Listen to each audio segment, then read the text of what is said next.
Hello, and welcome to Growth Talks podcast. It's a place where you can find tools, advice, suggestions, ideas, and so much more on personal and professional growth coming from experts in these areas. My name is Snezhana. I am an executive coach and a leadership trainer and your host for today. And it is a pleasure to introduce my guest for today. Jesse, welcome to the show. That's all I'm going to say, and I'll let you share a little bit about yourself. Absolutely. And thank you so much for having me. And by the way, this is my first podcast. And so this is kind of a big deal for me. I'm so But excited. Thank you so much for being willing to go with this. absolutely. So my name is Jesse. I'm a leadership trainer and speaker, and I specialize in human behavior in the workplace.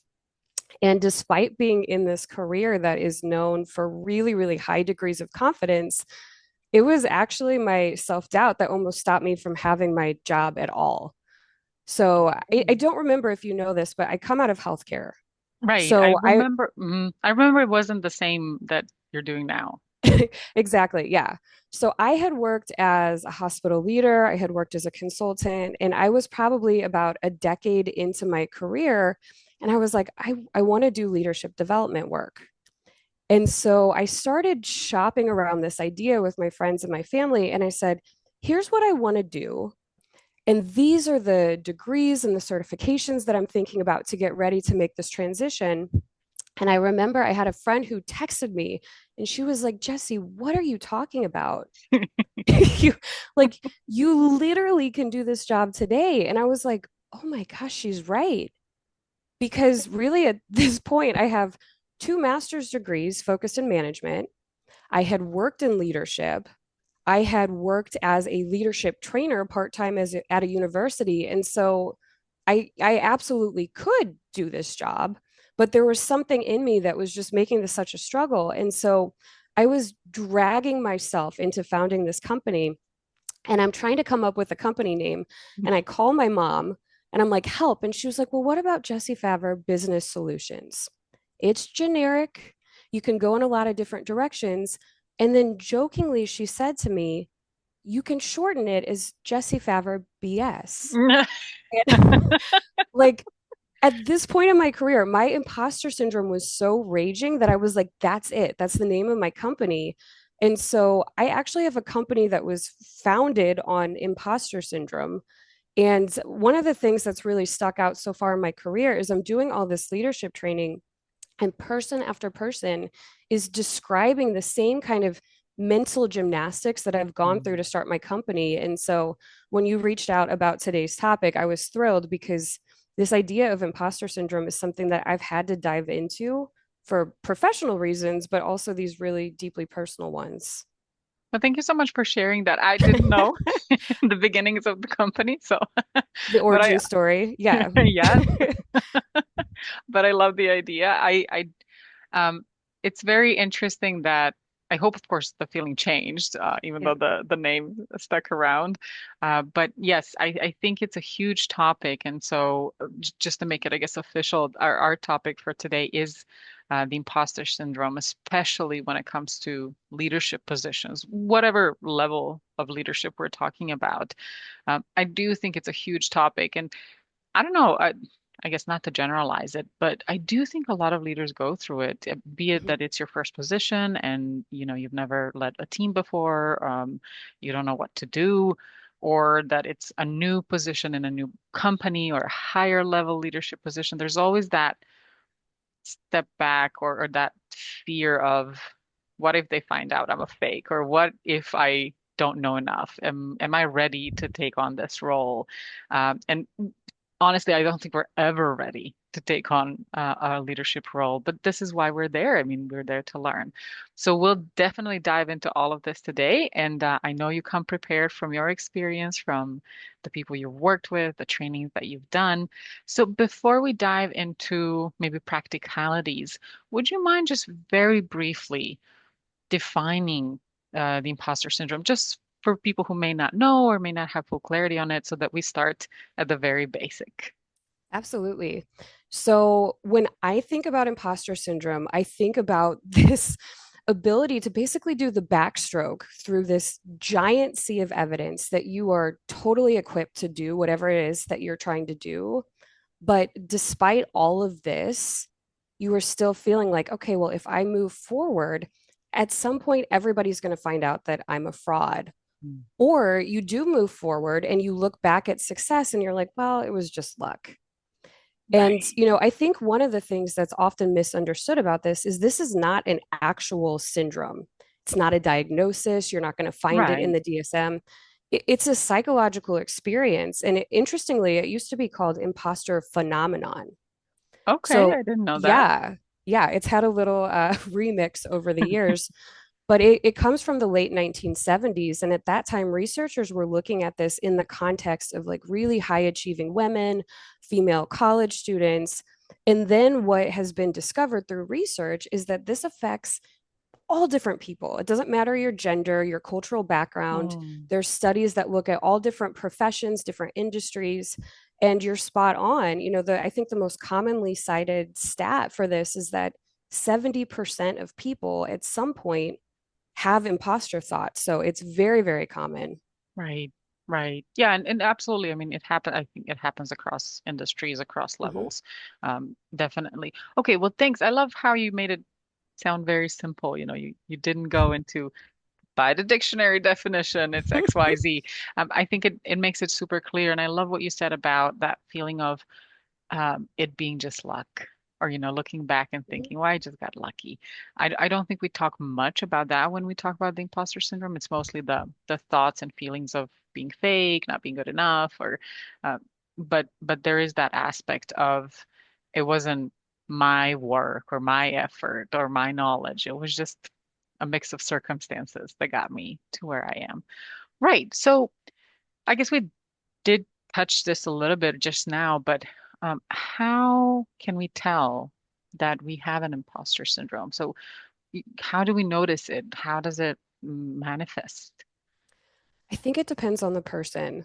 And, Fair enough. typically if I'm doing leadership development work, what doesn't happen is somebody like showing up in a training saying, "Hi, I'm Bob. I think I'm a fraud." Like, we don't Right. tend to lead with this, and not everybody even knows that it is going on. So, some of the things that I see, and I consider these the tip of the iceberg. I don't necessarily know what's going under the water, but if I'm working with somebody and they're describing overworking, just Mm, working wild hours to kind of prove to themselves or to prove to other people that they're good enough for their job, could be maybe a symptom or a sign of ah, this. okay.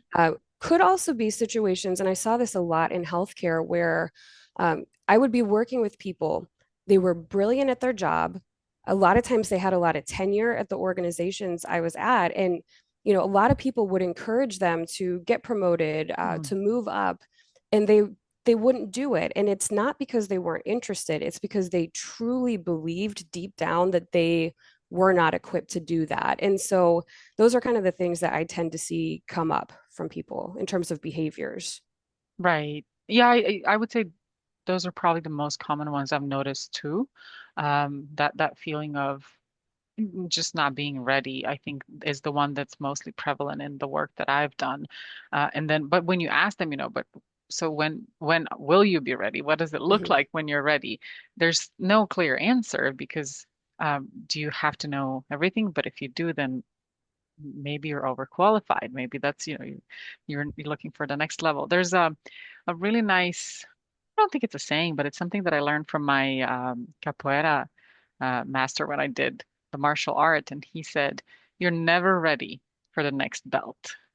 So Mm, the point of the next belt, at least in capoeira, is to learn to get to that level. So you take a new belt. Of course, you have to show that you are ready to transition, but you take on the belt, and then you work hard to prove that you are learning and growing. And then, like a year into it, then you feel like, okay, yes, now I'm worthy of the color. But before that, it's a natural thing not to have all the answers when you're getting into a new position, whatever that position is. And I mhm. think it's true, if you as a leader or I mean, let's stick to leaders in this case, but if as a leader you feel like you have it all figured out and you know exactly what to do at all times in your job, you're probably overqualified for that job and you should be looking for something better. Correct. You're probably bored. Yeah.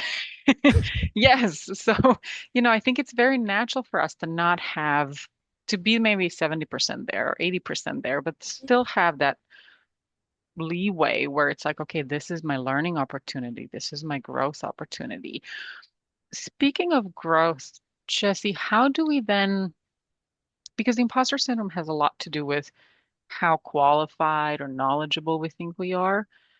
How do we then distinguish between having an imposter syndrome, so it being imaginary, and it being a real need for us to learn and grow? Yeah. Yeah.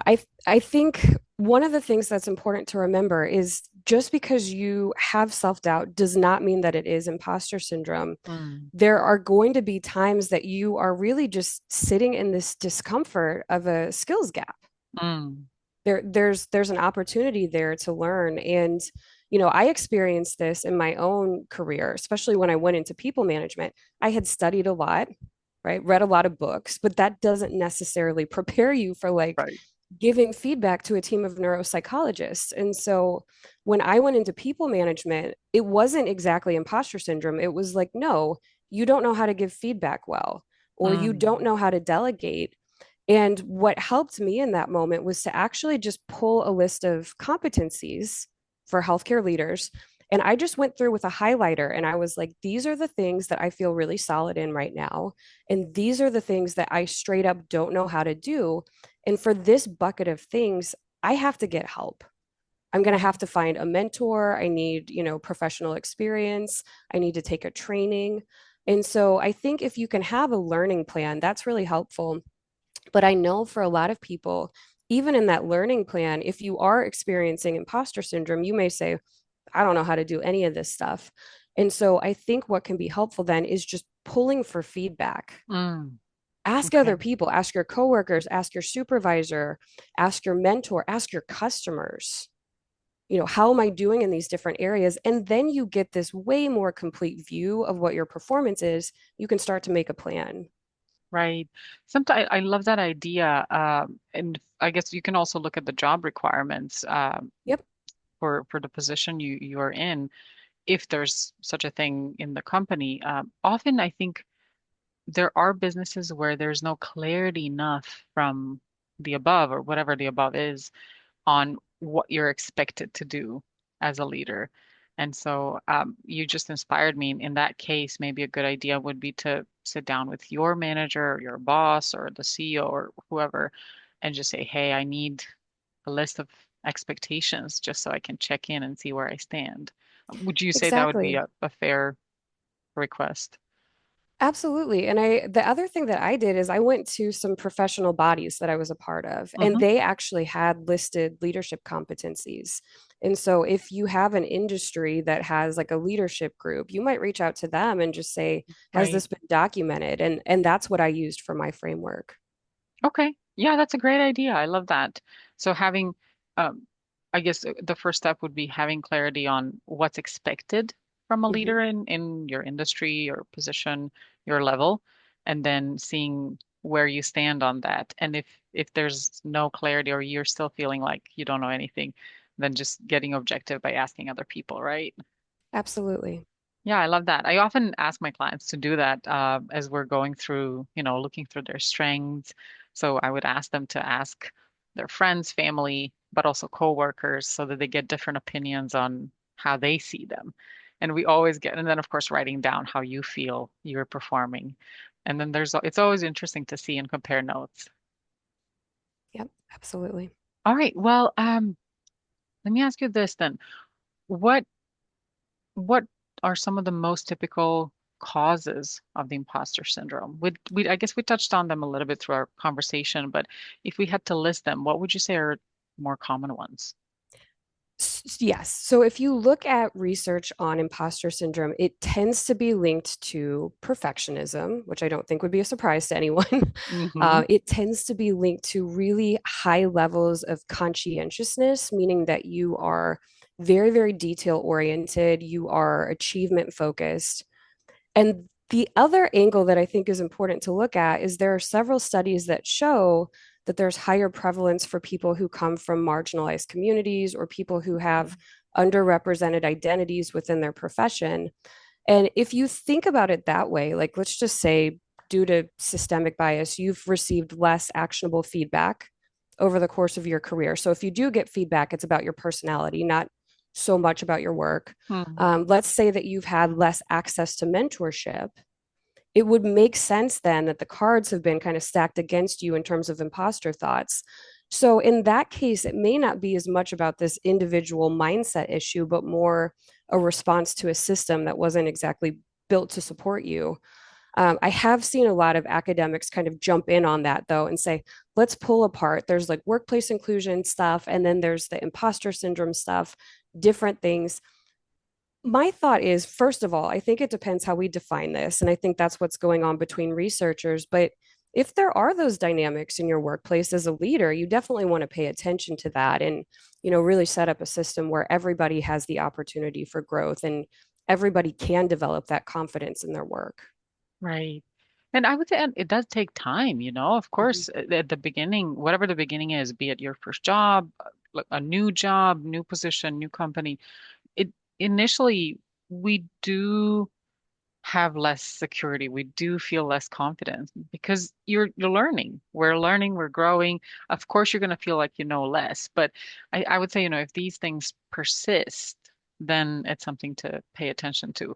But at Mhm. the beginning, I would say it's very natural to feel like, oh, I need to learn a lot more. I need to know a lot more. Absolutely, because we go from, in many cases, unconscious incompetence.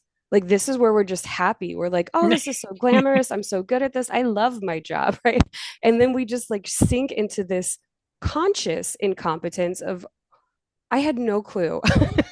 I had no clue this is what this entails. And I've seen a lot of people just drop.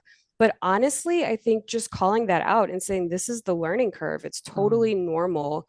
That is really helpful for people to just say, like, yeah, this is how it feels. And it you're gonna get through this. It takes right. time, it takes repetition.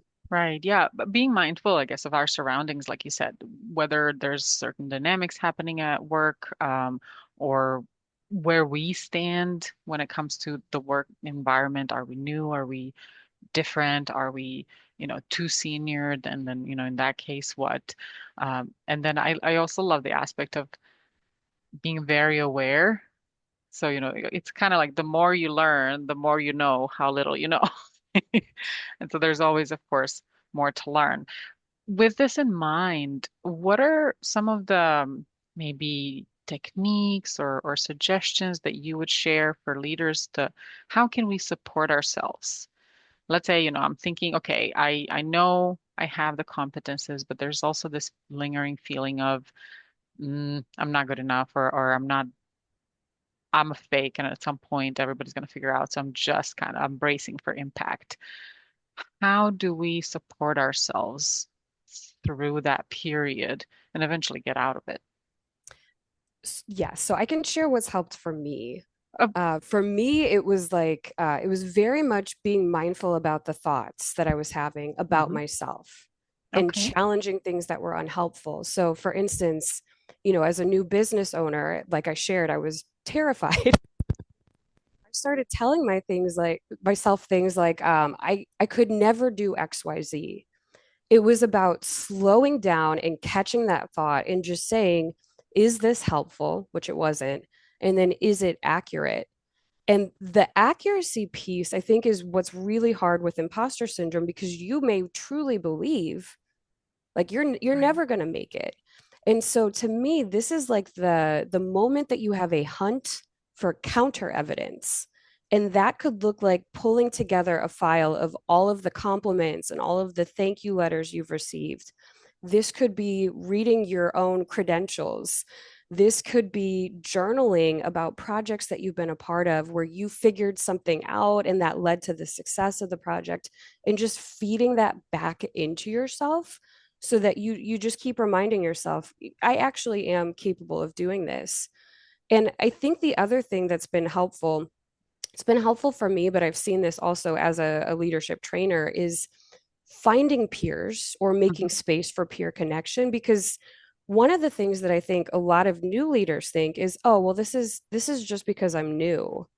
But the reality is, if you have imposter syndrome and you move up in your career, you have more eyeballs on you. Right. And for a Right. lot of people, the feelings just amplify. And so it's not necessarily just being new to your job. And so when new leaders hear from more seasoned leaders or their supervisor or a mentor that they also go through this, I have seen anxiety levels just drop. And it's like, wow, this is totally a normal kind of experience, and we can support each other through this.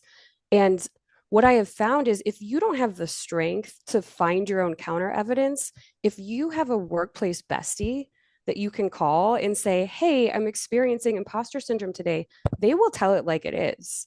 They're going to tell you exactly why you were equipped to be in your job. And so I would say the more peer support you can put around yourself, the better. Mm, yeah, I love that. Sharing, like you said, definitely hearing that you're not alone, even if it's not a seasoned leader, Mm-hmm. but really your peer, maybe even a beginner, and hearing like, okay, they're going through the same thing. So whatever's happening to me, I'm not the only one, because often that happens. We think, I should know this by now, or I should have it figured out. If I share this with someone, what is their opinion going to be like? Are they going to change the way they see me? So there's also this whole, I guess, vulnerability moment that Mm-hmm. maybe we're not ready for. But I think often I've been part of groups where more senior people tend to open up first. And so that allows for the younger ones, experience or age-wise, to figure it out as well. What if a senior leader starts going through this? I don't know how often this happens. I'm assuming maybe not as frequently as uh, when we're still growing and learning, but have you had any experiences like that where you worked actually with senior leadership with imposter syndrome? Absolutely. Absolutely. Because again, it shows up across all different levels. And you have to remember, like when we're looking at who is more likely to have imposter syndrome, these are typically people who are overperformers. So Right, it's not really a surprise that they become senior leaders. It's right. not a surprise that they are company founders, right? Like these are people that are pushing themselves really hard. I would say the same thing goes in terms of things that you can do to support yourself. But I would also say, and again, this is coming from my experience, just also being aware that this is often correlated with anxiety, depression, burnout, like making Mm. sure that you're taking care of your mental health. I know, like when I started my company, I was like, whatever my therapy schedule was before is not working anymore. This is now going to be a weekly meeting that I have. And I hold that. I go every single week because that really has been probably the most helpful thing for me to work through those feelings and make sure that I'm properly supporting myself to do this work. Right. Because you talked about you want to have a stretch, but I always think about like with a rubber band, you want to have a good stretch where that's the kind of stress that's going to propel you. You pull that rubber band back too hard and it snaps. Mm. And what you don't want to have happen if you love your career and you love leadership is you don't want to burn out. Right. So you've got to just like find that right balance of I have this good beneficial stress, but I'm not working myself to this point that I can't sustain my career. Right. I guess the first step really is being aware, for us to even recognize what's going on. Because you talk a lot about self-talk, how you Mm-hmm. notice your own patterns, the way you talk to yourself when you started the business. And I think often we all, I mean, we're the people we mostly talk to throughout the day anyway, be it in our mind or out loud. But that self-talk is so powerful. And Mm-hmm. so if we start catching ourselves saying things that I usually go and ask my clients, okay, so what is it that you share? How do you compliment yourself? And they're like, oh, I don't compliment myself. Okay, well, how do you criticize yourself? And then they go, Oh, that's easy. yeah, there's a list. But then I say, okay, but would you say some of these things to other people that you care about? Not, being polite or anything. Like, if would you really say it in that way? More often than not, it's no. We'd find a different way to word something, even if it's a criticism that you have to give someone. You're thinking about, okay, how is that going to affect them? How do I say it in a nice way, but they still get the message? So when it comes to ourselves, we're very hardcore, no filters, nothing, and then that affects us as well. I mean, if that's the voice you keep hearing, like you said, it can be very impactful. I know for me, I used to have notifications on my phone that would just pop up randomly, reminding me of some things when I felt like I wouldn't make it, or, what am I doing to myself? What have I got myself into, and stuff like that. What do you have any tips on what helped you with that kind of mental math when you would get into negative self-talk? Yeah, like I said, it was slowing down and just naming it. Sometimes it Mm, literally is just slowing down enough that you can capture it. And I think some of that is just like mindfulness, getting back into the present moment. Um, and there's lots of different activities that you can do for that. But I think slowing down was one of the keys for me. And the other thing was starting to pay attention to small wins.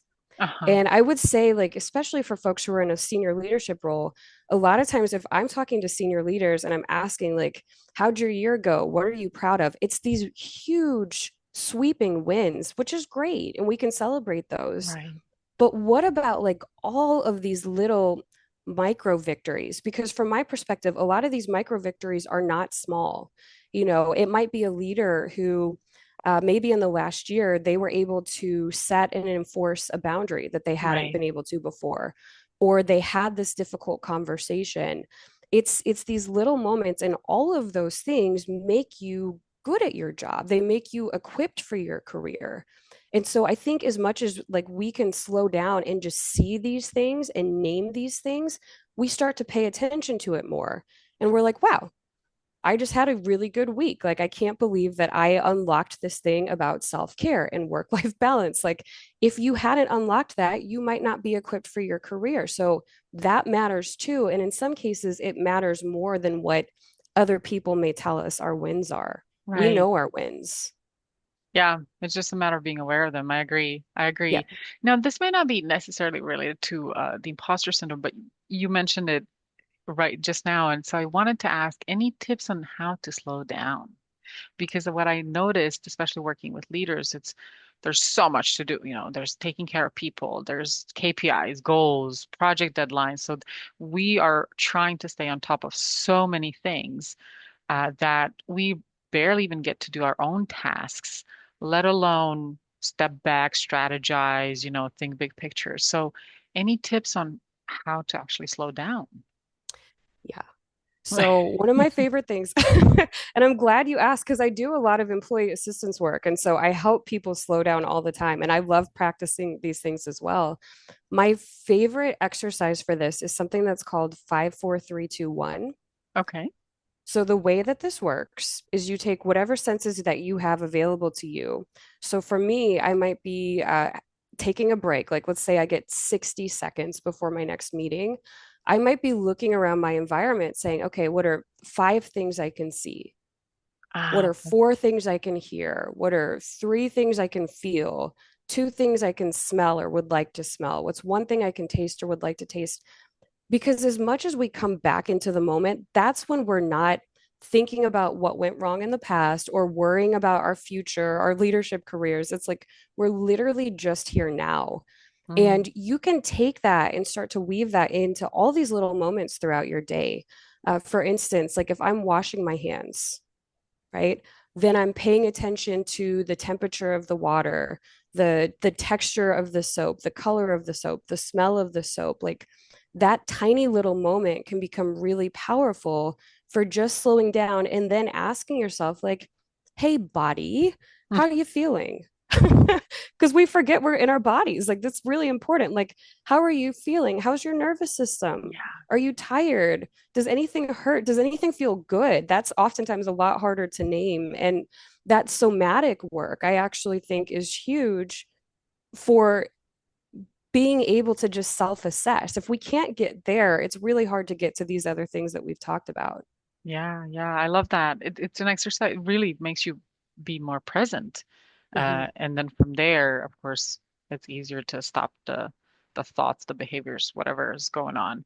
I love that. I love that. Thank you for sharing the exercise. I'm gonna try it. And also, I love that you mentioned, your example was 60 seconds in between sessions or trainings, and so it just shows that we don't necessarily need a huge amount of time to do this. It can be done literally in the matter of seconds or minutes.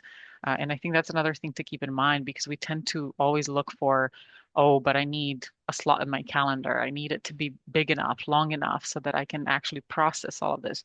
Ideally, yes, if we can get more time, fantastic. But if not, even a minute or two can be enough for us to kind of get back to being present and then focus on what we can do moving forward. Absolutely. And I do a lot of facilitated breath work for 30 seconds Okay. with leaders just to show them if you really focused on lower belly breathing for 30 seconds, how do you feel? Yeah. And for so many people, they're shocked at how long 30 seconds can be Yeah. if you're truly slowing down. Time goes fast when we're just like keeping ourselves busy, Yeah. but when you really slow down and focus on yourself, you can stretch that out and it becomes really powerful. I love that. I love that. Now, we usually associate the imposter syndrome with negative things. I mean, it does bring about a lot of negatives. Like you said, it can lead to burnout, to depression, so many downsides. Is there a positive? Are there any moments or situations where actually the imposter syndrome can be beneficial?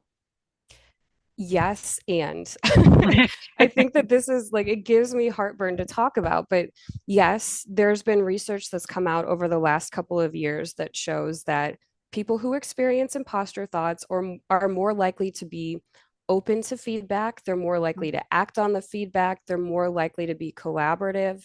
So if you experience these things, yes, you can remind yourself of that. But to your point, it's like to me, it's like at what cost though? Mm, I Because agree. just because you're good at receiving feedback, if you're on a fast track to burnout, you may not stay in your career. And so part of me is like, does that really matter so much? I always think about like it's not the goal to foster these thoughts. You don't Mm, need to push yourself in that direction. I think for those of us who are perfectionists, like we already have that going. We don't need more of it. right. What I think we need more of is humility. And I think that term often is misunderstood as well. Like we Okay. talk about it as talking down to yourself, but it's not. It's naming the things that you're good at while also being open to new information and feedback and growth opportunities, knowing that you still have some room to go, some room to grow there. And that to me is what you're striving towards. You want to have that balance where you can fully call out what's working and then what you'd still like to work on. I love that. Thank you for mentioning. I never thought about that, but I like that. That's a good idea of being, it's kind of like being aware of both ends, but then you decide where you want to focus. Well, thank you for It, sharing that. I love that idea. yeah, and demarcate those things for yourself. This is not I'm good at this but that. It's like Mm. no, I am here's the stuff I'm really good at. I'm just going to name it. Like it is what it is. Here are the things that I still need to work on. It is what it is. Like that is Right, really important because I think a lot of times people think they do that, but it's really a way to just kind of jab yourself with like a something that you need to work on, right? Like we need to right. just celebrate the things that we have going for us. Yeah, I agree. This is what I'm good at, period. Is there something I Period. can do about it? Sure. But Yeah. let's stop, let's take a breath, yeah, like you said, let's internalize what we're good at without feeling like we're bragging. I think it may be also cultural, but I do think that oftentimes we're taught that you don't Hmm. talk much about yourself because then you're bragging. You let other people talk about you and the work that you do. So, acknowledging that there's, of course, you can tell when someone is bragging, and it's a completely different story. Jesse, I want to be aware of our time, but before we wrap up for today, I also want to ask, is there anything that you would like to share that we maybe missed, that I didn't ask, anything that came to mind and we didn't touch on today? I would just share, when we were talking about small wins, paying Hmm. attention to those. I had a colleague who shared an activity with me, and I've been giving this to my folks who are in my manager training program, and they love it. And that is just like look back at the last year and write down 20 things that were wins. Okay. And what you'll find is the first few things are exactly what you would expect. It's like the big stuff. And that just kind of forces you. by numbers to get into those smaller things. And so it's been helpful for me. It's been helpful for my clients. And so that's one of those ways that I would truly put that into practice. I love that. 20 wins. So whoever's watching, make sure you get your pen ready and You have start. homework. Yes, start writing down your 20 wins and let's see how. I mean, of course, if you do end up doing it, share it with us because I'd love to hear all those wins. That would be amazing. Okay, well, Jesse, how can people find you in case they want to contact you, get in touch, connect, work with you? Where can they find you? Okay, so you can email me at support@jessefavre.com.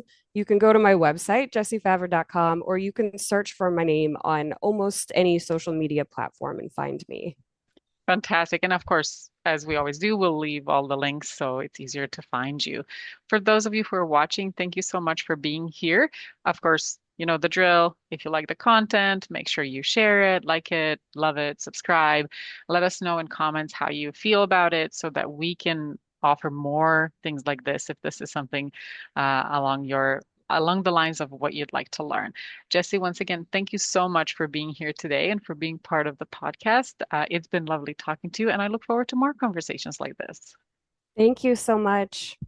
Bye.